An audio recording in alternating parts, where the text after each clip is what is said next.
Okay guys, how to remove your Sprinter cup holder assembly here. This is a 2022, but I think it applies to the when they change the body and put these cup holders in 19 to 24 or maybe 25 as well.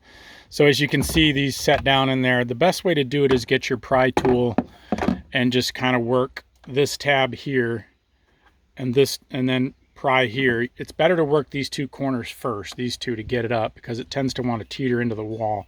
So pop this corner, then start prying up here gently, and she should lift straight out. That's how she was in there. And you just pop those corners and work your way out slowly. You can see the type of tabs they are.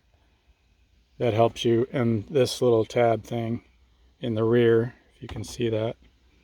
So just pry it up gently and slowly from left to right, and then around the lip, and kind of do the center latch, and she'll kind of pop straight up. So that gives us great access to fishing this stereo assembly. And I think I found the perfect spot for my USB port that I'm going to install. My stereo came with this USB port.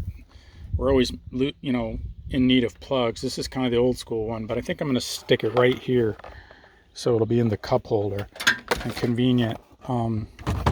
So this thing will be sticking out right here, flush. Now I think that makes sense. I suppose debris could fall in it, but it actually came with a cap, which is nice. So that'll work out good. All right, I hope that helps. Pop that sucker out and look at all that access you got. You'll be able to drop your wires in from the stereo down and follow them right through the floor. Now I removed that screw down there, and I didn't need to unless you're really trying to take the rest of this out. Hope that helps. Take care. Appreciate any likes and subscribes. There'll be a bunch of links in here for other videos for this stereo installation, including door and tweeter speakers, etc.